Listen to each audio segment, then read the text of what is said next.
අයිබෝන් සුබ සන්ධ්‍යාවක්. සංකතන සංවාද මණ්ඩපය තුළින් අද අප සාකච්ඡා කරන්නේ සංවර්ධනයේ මාවත කුමක්ද යන්න පිළිබඳව. මොකද සංවර්ධනය සම්බන්ධයෙන් විවිධ වූ ප්‍රවේශයන් තිබෙනවා. ඒ විවිධ වූ ප්‍රවේශයන් සම්බන්ධයෙන් විශාල කතිකාවකුත් ලෝකෙ පුරා ගොඩනැගී තිබෙනවා. මේ සංවර්ධන ප්‍රවේශී දැන් මේ වන විට අධිපතිත්වයේ දරන්නේ එක්තරා තනි මොඩලයක් යයි කිව්වත් නිවැරදි. බොහෝ අවස්ථාවන්හිදී ඒක දිශානතියකට තමයි මේ සංවර්ධනය ගමන් කරමින් තිබෙන වගක් අපට පෙනී යනවා. මොකද සංවර්ධනයේ දර්ශක දෙස බලන විට සංවර්ධනයේ මේයි කියා ප්‍රකාශ කරන මාදිලින් දෙස බලන විට මේ සංවර්ධනය ගමන් කරන්නේ යම් සීමිත පරාසයක් ඔස්සේය කියන අදහස අප තුළ ගොඩනැගෙමින් තිබෙනවා. නමුත් සංවර්ධනය සඳහා විවිධ වූ ප්‍රවේශයන් තිබෙනවා. සංවර්ධනය මනින්නේ කොහොමද කියන එක සම්බන්ධයෙන් විවිධ වූ ප්‍රවේශයන් තිබෙනවා. අදටත් ඒ පිළිබඳ විද්වත් කතිකාවන්, ශාස්ත්‍රීය කතිකාවන්, ඒ වගේම ප්‍රායෝගික තලයේ කතිකාවන් ලෝකේ පුරා ඇතිවෙමින් තිබෙන බව තමයි අපගේ විශ්වාසය වන්නේ. මේ පිළිබඳ සාකච්ඡාවට අද අප ආරාධනා කළා කොළඹ විශ්වවිද්‍යාලයේ දේශපාලන විද්‍යා අධ්‍යනාංශයේ ජ්‍යෙෂ්ඨ කතිකාචාර්ය සුමිත් චාමින්ද මහතාට. අයිබෝන් සුමිත්. අයිබෝන්.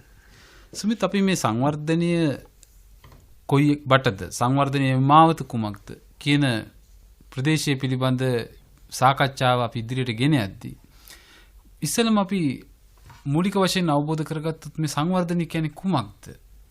සංවර්ධනයේ අර්ථය මොකක්ද කියන එක පිළිබඳ අපි යම් අදහසක් පැහැදිලි කරගත්තොත්.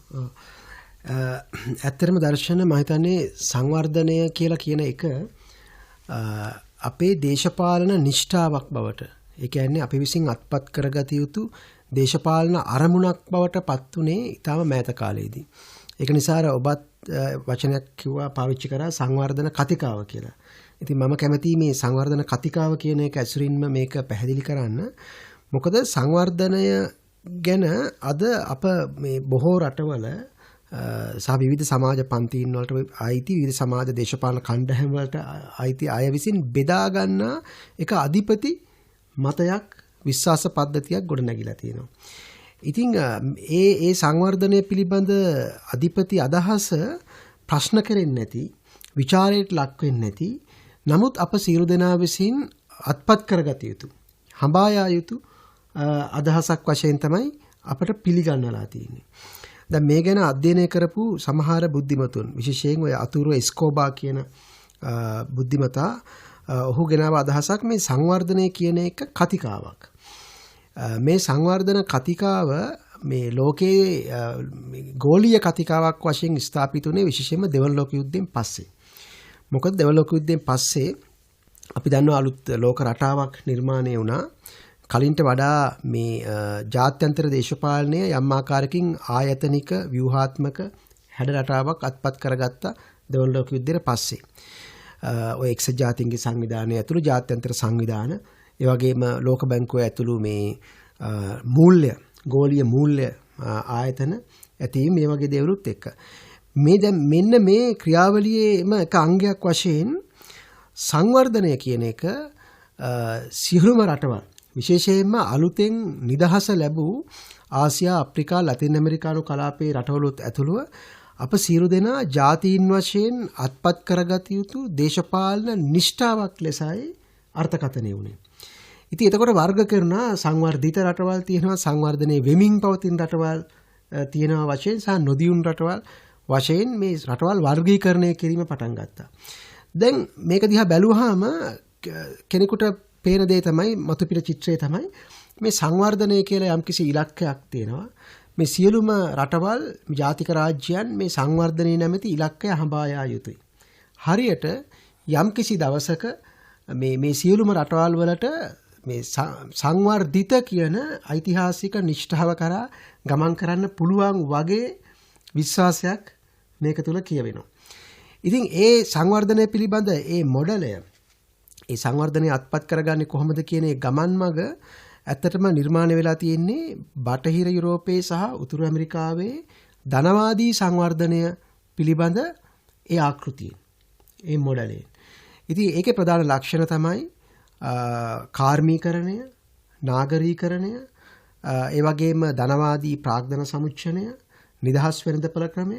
මෙන්න මේවා වඩා ප්‍රවර්ධනය කෙරුවොත් ඒ ගමන් මාර්ගයේ ගිහිල්ලා මේ සියලුම රටවල් වලට යම් දිනයක සංවර්ධනය නැමැති මේ අරමුණ කරා යන්න පුළුවන් කියන මිත්‍යාව දෘෂ්ටිවාදය මතයි මේ සංවර්ධන කතිකාව පදනම් වෙලා තියෙන්නේ.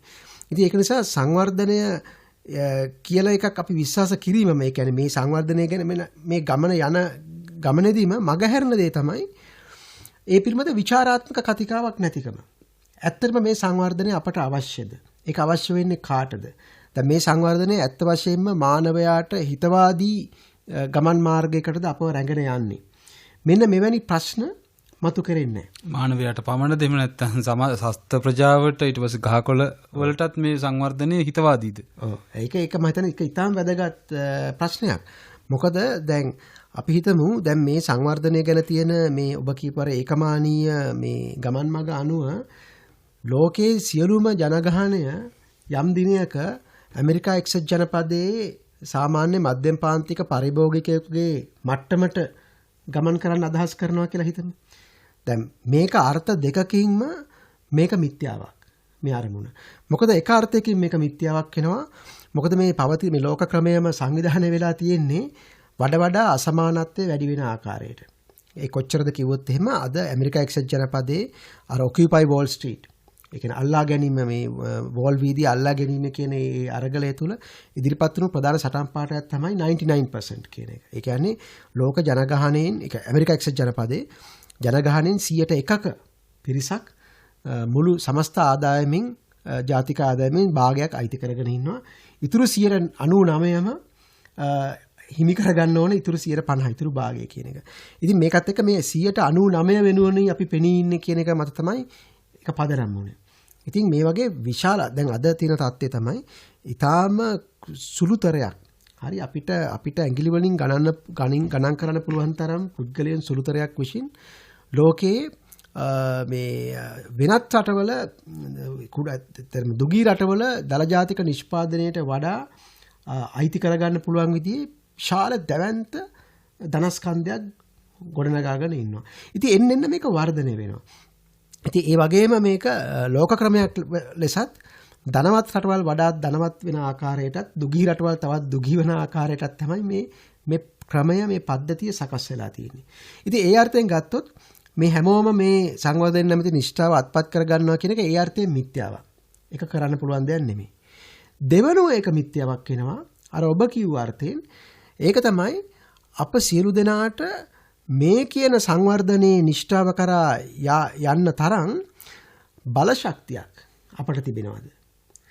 ඉතින් ඒකෙදි ඇත්තටම පරිසරවාදීන් එහෙම මතු කරන ප්‍රශ්නේ තමයි මේ සංවර්ධන මාවතේ අපි තවත් කාලයක් ගියොත් ලෝකේ මුළු ජනගහනයම මේ කියන සංවර්ධන නිෂ්ඨාව කරා ළඟා වුණොත් ඇත්තට වශයෙන්ම ඒක අපේ ජීවගෝලයේ අපේ පරිසරයේ විශාල විනාශයකට මං පාදෙනවා. ඔව් 2030 වසර වෙන විට මේ පෘථිවිය වගේ දෙගුණයක් පමණ ඕන වෙයි කියලා හිතනවා මේ ලෝකේ නිෂ්පාදනය සාක්ෂාත් කර ගැනීම සඳහා. ඒ වගේම ඇතැම් විද්‍යාඥයන්ගේ අදහසක් තියෙනවා මේ සංවර්ධන ප්‍රවේශයේ දිගින් දිගට ගියොත් එimhe ලෝකයේ පුපුරා යාවි දවසක. මොකද දරා ගන්න බැරි තරම් ප්‍රමාණයක්. නමුත් අපි තාමත් අපේ ඉස්කෝලවල ළමයින්ට උගන්වන සංවර්ධනය කියන්නේ ශීතකරණ මිනිසුන්ට තියෙන ශීතකරණ ප්‍රමාණය අනුව මිනිසුන්ට තියෙන මෝටර රථ ප්‍රමාණය අනුව සංවර්ධනය වෙනිය යුතුයි කියලා. ඒක තමයි මම හිතන්නේ මේ ප්‍රවේශය මේක ඇත්තටම දැන් මම හිතන්නේ ඇත්තටම ධනවාදී රටවල් පමණක් නෙමෙයි සමාජවාදී විප්ලව සිදු රටවලත් මේ සංවර්ධන ආකෘතිය වෙනසක් උනේ නැහැ. ඒකේ පුද්ගලික දේපල පුද්ගලික සමුච්චනයේ සම්බන්ධයෙන් වෙනස්කමක් සිදු වුණාට මේ නූතන කාර්මික ධනවාදයත් එක්ක ඇති වුණු මේ සංවර්ධන ආකෘතියෙහි වෙනසක් උනේ නැහැ. ඒ ගැටලුව තිබෙනවා. හැබැයි මම හිතන්නේ මම කියන්න කැමති ටිකක් අතර මේ සමාජවාදීන් විසින් ඉදිරිපත් කරන පරමාදර්ශවල ආරක්ෂාව වෙනුවෙන් එක විදියකට ටිකක් සරදම් ජනක දෙයක් තමයි මේ කමියුනිස්ට් සමාජයක් ගොඩනැගීම සිහිනයක් මේක මිත්‍යාවක් මේක දෘෂ්ටිවාදයක් පමණයි කියලා කියන තර්කයට මම ගෙහෙන්න කැමති පිළිතුර තමයි ඇත්ත වශයෙන්ම අපිට ඔප්පු කරන්න පුළුවන් මම මේ කියන්නේ තර්කානුකූලව ඔප්පු කරන්න පුළුවන් මේ අද තියෙන සංවර්ධනය පිළිබඳ ගෝලීය නිෂ්ඨාව ඇත්ත වශයෙන්ම ළඟා කරගත නොහැකි කියන එක ලෝකයේ සියලු දෙනාට. ඒක මං කියපුවා බල ශක්ති පරිභෝජනය සම්බන්ධයෙන් අර ඔබ කිව්ව පරිසර විනාශය ඒව ගණන් හදලා බලපු අය තර්ක කරන දෙයක් තමයි මේක බැරි දෙයක්. හරි මේක බෑ. ඉතින් ඒ නිසා මේ කියන ධනවාදී සංවර්ධනයේ ඒ අවසාන ඉලක්කය අත්පත් කරගන්න බෑ කියලා මම කියන්නේ තර්කානුකූලව ඔප්පු කරන්න පුළුවන් කියලා. මම මේ කියන්නේ ඒක logically impossible කියලා. ඒ ධනවාදී සංවර්ධනයේ. හැබැයි කමියුනිස්ට් සමාජය ගොඩනගන්න බෑ කියන එක ඊතරම්ම තර්කානුකූලව ඔප්පු කරන්න පුළුවන් දෙයක් නෙමෙයි. ඉතින් මම මේ කියන්නේ අඩුතරමින් මේ තර්කානුකූල විදිහට මේක දිහා බැලුවොත් ඇත්තටම කමියුනිස්ට් සමාජයේ මිත්‍යාවක් සිහිනයක් ඒක වටා සංවිධානය වෙන එක දෘෂ්ටිවාදයක් කියලා කියනවා නම් ඊටත් වඩා මිත්‍යාවක් ඊටත් වඩා දෘෂ්ටිවාදයක් තමයි මේ ධනවාදී සංවර්ධනය පිළිබඳ අද ලෝක ගෝලය පුරා ක්‍රියාත්මක කරන මේ අධිපති දෘෂ්ටිවාදය. ධනවාදී සම්බන්ධයෙන් ගොඩනැගෙන අධිපති දෘෂ්ටිවාදයේ තුල අප දුටු කාරණය තමයි මේ භාණ්ඩ නිෂ්පාදනයේ ඇතිවන ශීඝ්‍ර ව්‍යාප්තිය. ඒ සමගම මේ පරිභෝජනවාදයත් කුළු ගන්වමින් ලෝකේ පුරා තිබෙනවා. මේ ධනේශ්වර ලෝකයේ ධනේශ්වර සමාජයන් ධනේශ්වර තනි පුද්ගලයන් මොන වගේ මෙවලම් වලටද මොන වගේ උපාය මාර්ග වලටද යොමු වෙලා තිබෙන්නේ මේ ක්‍රියාවලිය සඳහා? ඇත්ත වශයෙන්ම ඒකෙදී මේ මාධ්‍ය විසින් ඇත්තටම ජනමාධ්‍ය කියලා ඉස්සර හඳුන්වපු දේ දැන් ඒක ඇත්ත වශයෙන්ම මේ බහුජන මාධ්‍ය නැත්තම් මේ සංහතික මාධ්‍ය වැනි යෙදුම් වලින් හඳුන්වනවා. එමගින් ඇත්ත වශයෙන්ම දැන් සිදුවන්නේ මේ මිනිසුන්ව යම් දැනුවත් කිරීමක් හෝ යම්කිසි මේ නැත්නම් දැනුම පිළිබඳ දිශානතියකට අරගෙන යන එකට වඩා ඔවුන් ප්‍රචාරණ ක්‍රියාවලියකට පෙළඹවීමකට ප්‍රලෝභනයකට අපි පර්සුවේෂන් කියලා ඉංග්‍රීසියෙන් හඳුන්වන තත්යකට ඒ වගේ ජනයා පොළඹවන දෙයක් බවට තමයි ඒක පරිවර්තනය වෙලා තියෙන්නේ. ඉතින් මේ ගැන විශාල වශයෙන් ওই මාධ්‍ය අධ්‍යයන සම්බන්ධයෙන් කතා කරන අය ගොඩක් අදහස් ඉදිරිපත් කරලා තියෙනවා. ටිකක් ඔය ජීන් බෝඩ්රිලාඩ් වගේ අය මේ ඔය පශ්චාත් නූතන තත්ත්වය ගැන සාකච්ඡා කරන අය කියන්නේ අද වෙනකොට අපි ජීවත් වෙන්නේ මේ යථාර්ථයට වඩා යථාර්ථයක් වූ මේ ප්‍රබන්ධාර්ථයක් තුලයි කියන එක. ඒ කියන්නේ මාධ්‍ය තුලින් නිර්මාණය කරපු යථාර්ථය අද අපගේ සැබෑ ජීවන යථාර්ථයට වඩා යථාර්ථයක් බවට පත් වෙලා තියෙනවා කියන එක. මිනිස්සු එක විශ්වාස කරන දෙයක් බවට පත් වෙලා තියෙනවා කියන එක. ඉතින් ඒක ඇත්තටම මම හිතන්නේ අපි දැන් පරිභෝජනවාදය ගැන එහෙම අතීතයේ ඔය 1930 ගණන් 40 ගණන් වල විවේචක න්‍යාය තුල එහෙම ඔය ෆ්‍රැන්ක්ෆර්ට් ගුරුකුලයේ තුල එහෙම ගොඩක් විචාර ඉදිරිපත් වුණා. හැබැයි ඒ යුගයටත් වඩා වෙනස්ම යුගයකට අද අපි ඇවිල්ලා තියෙනවා. ඒක තමයි මුළු සමස්ත සමාජයම මේ වෙළඳ ප්‍රචාරණයෙහි ඒ ක්‍රියාවලියෙහි අංගයක් බවට පරිවර්තනය වෙලා තියෙනවා. ඉතින් අපි ජීවත් වෙන්නම ඒ වෙළඳ ප්‍රචාරණ අවකාශය තුලයි. ඉතින් ඒ වගේම දේශපාලනය සමාජ කතිකව මේ සියල්ලමත් යම් ආකාරයකින් ඔබ කියපාර හුවමාරු භාණ්ඩ ක්‍රියාවලිය ඒ වගේම මේ පරිභෝජනවාදී ක්‍රියාවලිය වැඩියෙන් භාණ්ඩ පරිභෝජනය කිරීම තමයි ජීවිතයේ එකම අර්ථය කියන මේ විශ්වාසය මෙන්න මෙවැනි දෘෂ්ටිවාදයන්ගෙන් මෙහෙවෙන්න පටන් අරන් තියෙනවා. ඉතින් ඒ තුල තමයි මම හිතන්නේ ලංකාවෙත් පහුගිය කාලේ මේ සංවර්ධන ආශ්චර්යයක් ඇති කරන්න. ලංකාව සිංගප්පූරුවක් බවට පත් කරන්න. මෙන්න මේ වගේ දේශපාලන සටන් පාට ඉදිරිපත් උනේ මම හිතන්නේ පහුගිය ආණ්ඩුව විතරක් නෙමෙයි වර්තමාන ආණ්ඩුවත් සංවර්ධනය පිළිබඳ ඒ අධිපති දෘෂ්ටිය තුලමයි තවමත් ඉන්නේ. දැන් ඒ සංවර්ධනී සංකල්ප පිළිබඳ අදහස ගොඩනගෙනකොටම යුරෝපයේ පැත්තෙන් ආයෙත් අදහසක් ගොඩනගෙනවා මේ ස්මාර්ට් සිටිස් එහෙම නැත්නම් ස්වභාව ධර්මයේ සමග බැඳුණු නගර නිර්මාණය කර ගැනීම.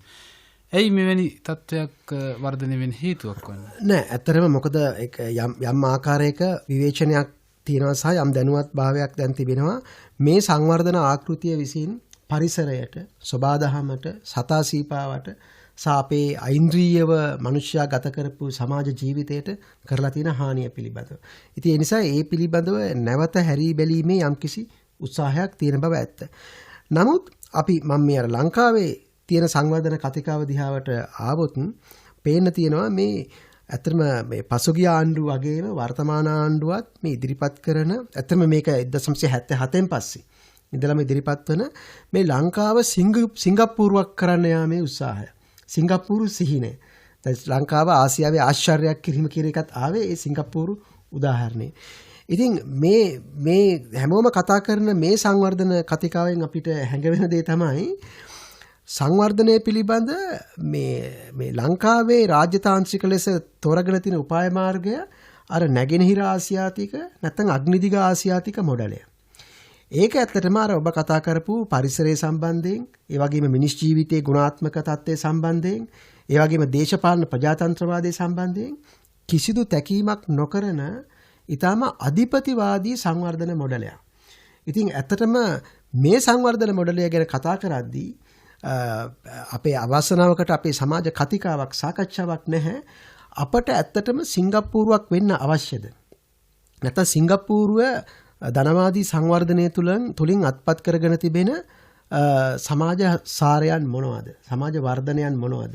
ඔවුන්ගේ ජීවන තත්ත්වයන් ඇත්ත වශයෙන්ම ගුණාත්මකව වඩා උසස් තලයක තිබෙනවා. මම දැන් සිංගප්පූරුවේ තමයි මේ නිින්ද යන්නේ නැති මිනිස්සු වැඩි වශයෙන්ම ඉන්න රාජ්‍යයන්ගෙන් එකක්. මොකද ඒක ඇතැම් අය සඳහන් කරනවා ස්ලීපින් ටැබ්ලට්ස් ප්ලස් ඩෙවලොප්මන්ට් කියලා. මොකද මේ ඇතිවෙන අධික මානසික ආතතිය, මේ සංවර්ධන ව්‍යුහයේ තිබෙන තත්ත්වයන් නිසා ඇතිවන අධික මානසික ආතතිය නිසාම ඔවුන්ගේ සෞඛ්‍යයට, ඒ වගේම ඔවුන්ගේ ජීවිතයේ තිබෙන සැහැල්ලු බවට, සරල බවට විශාල තර්ජනයක්, අභියෝගයක් එල්ල වෙනවා. ඔව්, ඒක විශාල වශයෙන්ම මානසික ආතතියකින් පෙළෙන මිනිසුන් මේ මානසික රෝගීන් බවට පරිවර්තනය කරන විදිහේ සංවර්ධන ආකෘතියක්.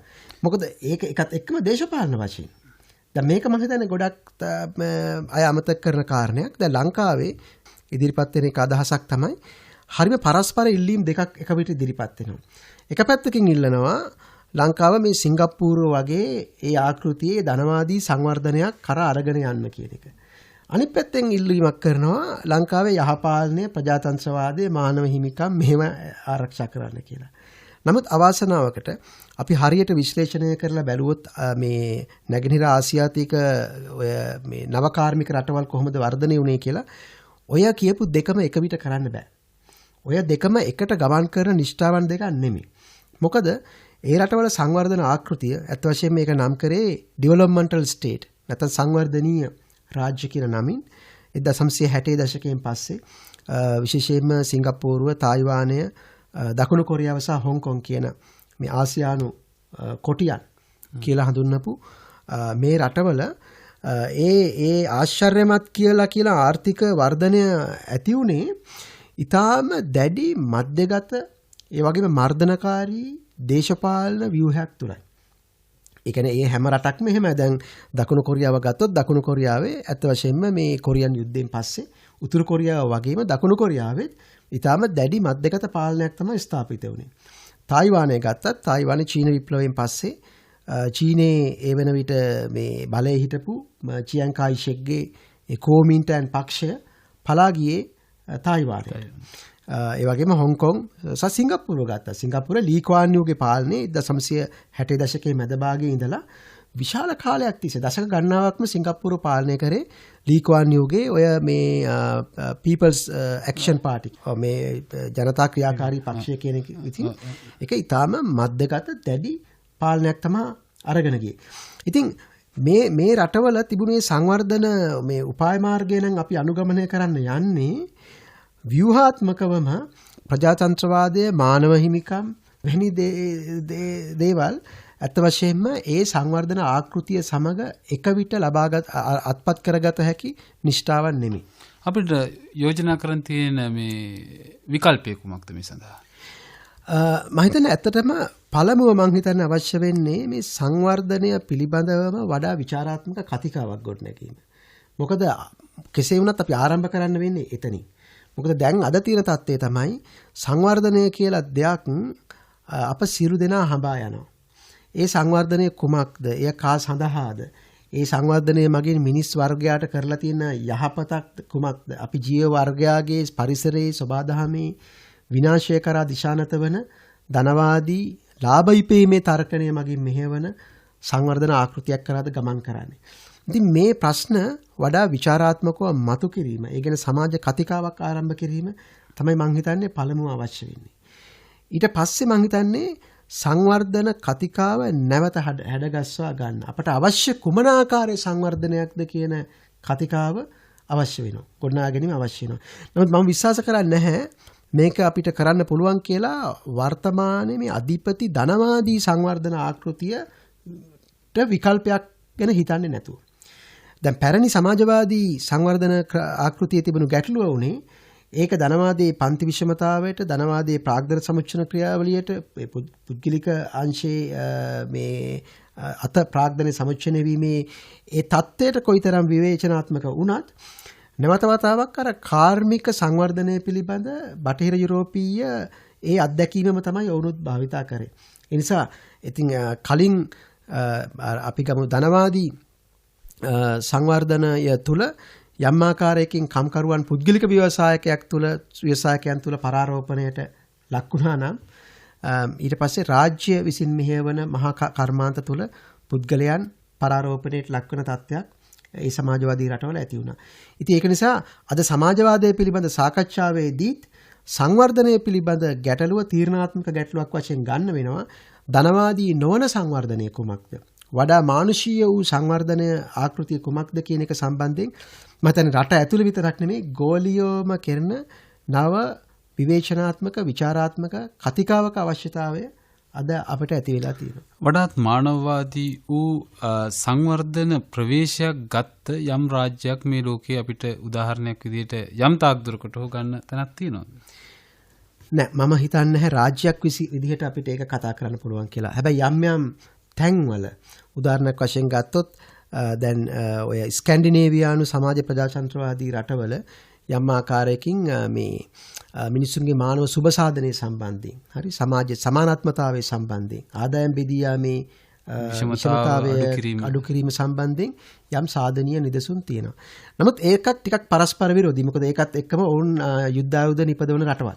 ඉතින් අනිත් පැත්තෙන් දැන් කියුබාව වෙන රටවල් සමහරට මිනිසුන්ගේ මේ සෞඛ්‍ය තත්ත්වය වර්ධනය කිරීම සම්බන්ධයෙන් අර මහජන සෞඛ්‍ය සේවාවන් වර්ධනය කිරීම එවැනි සම්බන්ධ උදාහරණ තියෙනවා. ලතින් ඇමරිකානු රටවල විශේෂයෙන්ම ලතින් ඇමරිකාවේ 1990 ගණන් වලින් පස්සේ ආරම්භ වුණු අර රෝස රැල්ල කියන පින්ක් ටයිඩ් කියන ඒකෙන් පස්සේ ඔය චාවේස් මොරාලෙස් වගේ අය බලයට ආපු ඒ රැල්ල තුල යම් ආකාරයක මේ ජනප්‍රියවාදී මුහුණුවරක් ගත්ත සුබසාධකවාදී ව්‍යාපෘතියක් තිබුණා.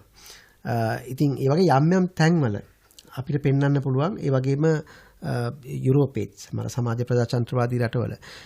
නමුත් මං හිතන්නේ අපි කල්පනා කළ යුත්තේ අද ගෝලීය විකල්පයක් පිළිබඳවයි. මොකද දැන් අපි ඉන්නේ විශේෂයෙන්ම 1980 ගණන් වලින් පස්සේ මේ නව ලිබරල් කරණේ ක්‍රියාවලියක් තුළ ඒක තුළ ලෝකයේ මේ කිසිම රටකට අද තමන්ගේ තනි ජාතික රාජ්‍යයක් විදිහටවත් කලාපයක් ලෙසවත් දැන් ලතින් ඇමරිකානු රෝසරැල්ල තුළ උන් කල්පනා කරේ කලාපීය විකල්පයක් මේ සඳහා ඇති කරන්න. ඔය බොලිවේරියානු විප්ලවය කියන එක තුළ. නමුත් ඒකත් අසාර්ථක වෙලා තියෙනවා දැන් වෙනකොට.